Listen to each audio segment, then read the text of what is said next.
Hi guys, welcome back to another video. My name is Chloe and it's great to have you back for another weekly reading vlog. This was a pretty chill week, but I did manage to get through a few books, so grab your favourite drink and let's get into it. Now, I started off Sunday by doing some editing. It was a pretty miserable morning, so my plan was to spend the whole day doing it, but actually the weather picked up and the afternoon was lovely. So I abandoned all plans of productivity, put on my audiobook and went for a walk around the park. I was listening to Book Lovers by Emily Henry, and guys, I think I've found my new favourite Emily Henry book. The characters were amazing, the storyline was just fab, and all round it was such a cute romance. I really had a great time with this one. And honestly, it was so nice to be able to spend a bit of time reading outdoors again. I cannot wait for summer when I can get to read in the garden or in the park all day in the sun. Now after that I spent a little bit of time running a few errands, and actually by the time I got home I had finished the book. It's probably no surprise that I gave it 4.5 stars, which, you know, it wasn't quite a 5-star read, and honestly I can't explain why, but I just didn't get that feeling, you know, when you finish a 5-star book you have a feeling, which I didn't get, but it was pretty damn close. Anyway, I had some dinner when I got back, and then I made a cup of tea and got comfy on the couch with my next read, Love on the Brain by Ali Hazelwood. This is another of her books about women in STEM, and it follows our main character, Bee, who is a neuroscientist, and her old college nemesis, Levi, who she has to collaborate with on a project for NASA.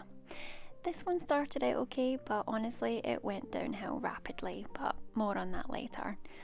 Starting off the work week then, I picked out my new audiobook and I chose the only Emily Henry book I have yet to read, Beach Read. I listen to audiobooks on my commute to and from work since it's about an hour each way, so I can get through quite a decent chunk of my books this way. Then of course when I got home in the evening I switched back to my physical book. The good thing about romance novels is that they tend to be on the shorter side, so about 300 to 400 pages, and I can get through them pretty quickly.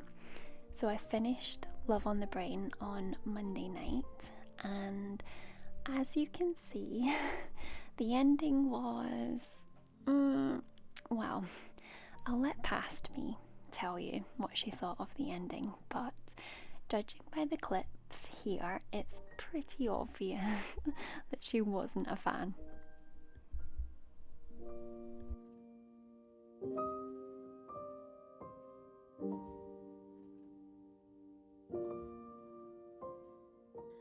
Guys, what have I just read? I am lost for words. I'm speechless, and not in a good way.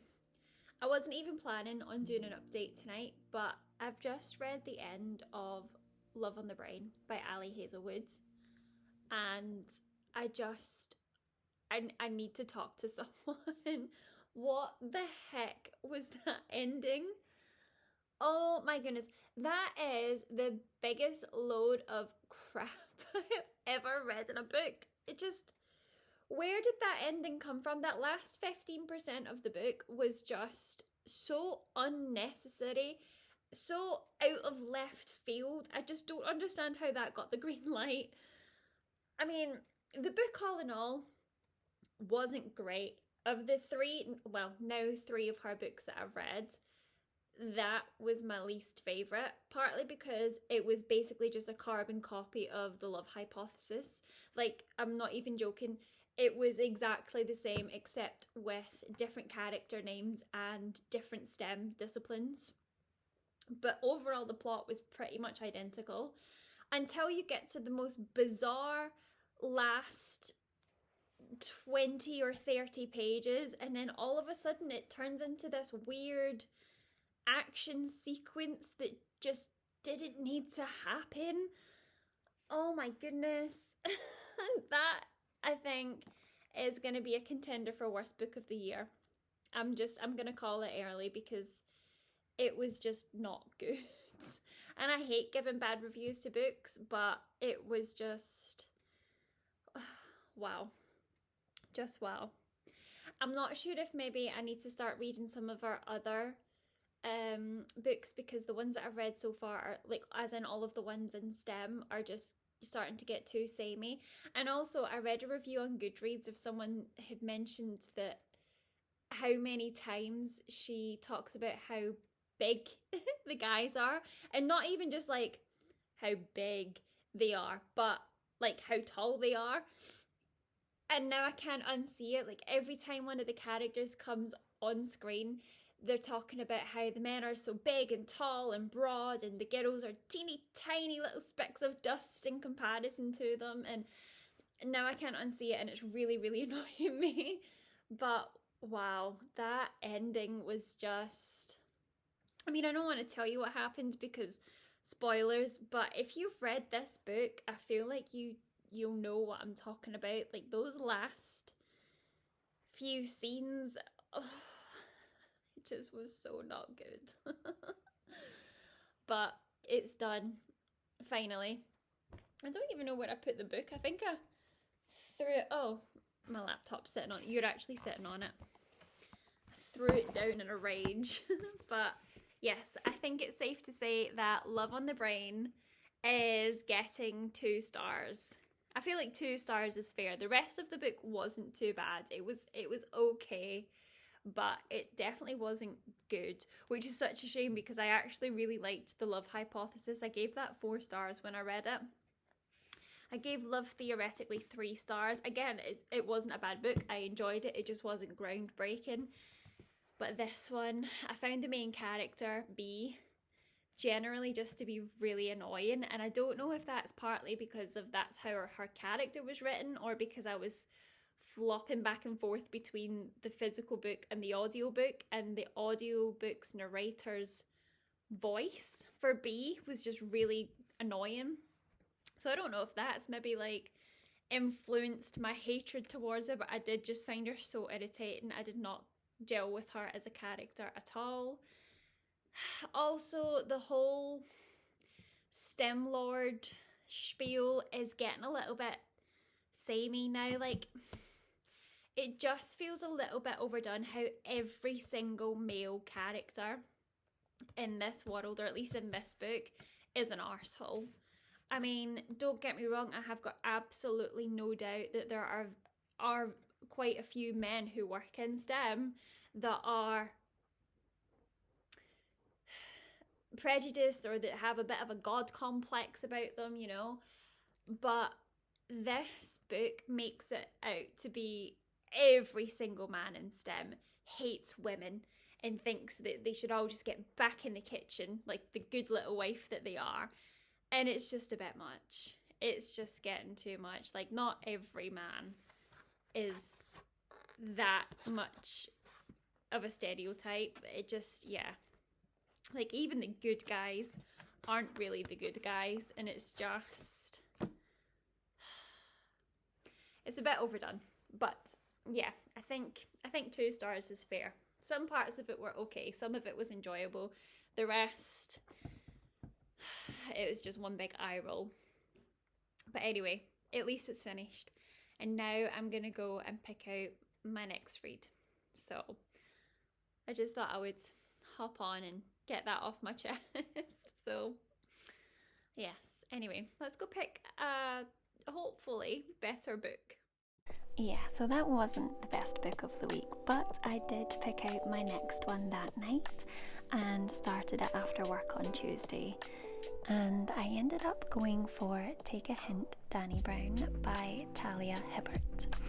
I love the Brown Sisters trilogy. Well, at least the first book I read, To Get a Life, Chloe Brown, back in 2023, and fell in love with Talia Hibbert's writing, so I was really looking forward to getting to this one. I can confirm, so far, so good. I've not finished it yet, but it's so far a really great read. And I highly recommend these books if you've not picked them up yet. It was a stressful day, so I decided to treat myself to a nice relaxing bubble bath and read my book in there for a bit to decompress. Honestly, reading in the bath with some bubbles and candles is highly underrated in my opinion, and I don't know why I don't do it more often, but I digress. I also kept plodding on with my audiobook throughout this week, and I did end up finishing Beach Read on Thursday afternoon. It was okay. It wasn't as good as Book Lovers, and I do wonder if maybe I would have enjoyed it more had I spaced them out a little, but I just wasn't as invested in the storyline, which was about January and Gus, who are two authors who were at college together and run into one another again when January goes to a small beachside town to clear out her father's beach house after he passes away, and also to finish her newest book. It was okay. I ended up giving it 3 stars, and I'd probably say this is my least favourite of Emily Henry's books. Not to say that I didn't like it, just that I didn't like it as much as the rest of them. The tension at the end felt a little bit silly to me, but overall I'd still say I had a pretty good time with this one.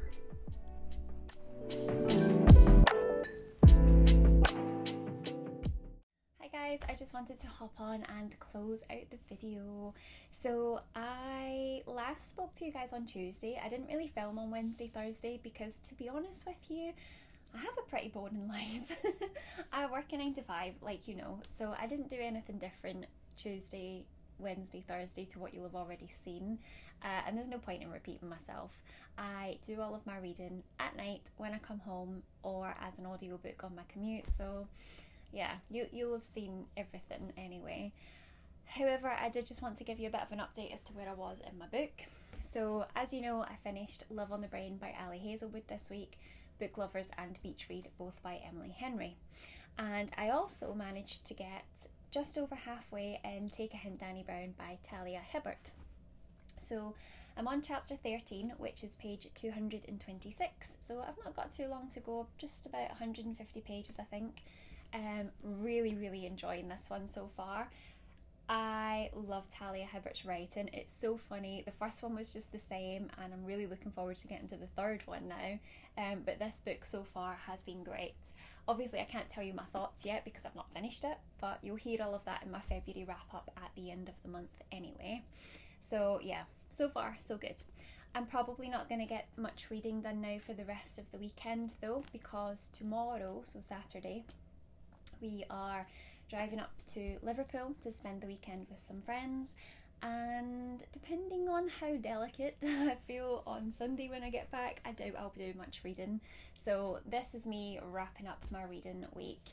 3.5 books finished is pretty damn good, I would say. So happy with that. I'm not going to put any pressure on myself now to finish this one. I'm happy with what I managed to achieve. I hope you enjoyed this slightly different format of vlog with the voiceover for most of it. I definitely found it so much easier to just read the book and film it rather than trying to think about stopping and starting to tell you my thoughts as I went. It was just so much easier to do the voiceover, so I think I'm going to do my vlogs like that going forward if you guys like it, but you can let me know in the comments down below. As always though, if you did enjoy the video, please consider giving it a like and subscribing to the channel. It really does help out, and I will see you in my next one. Bye guys!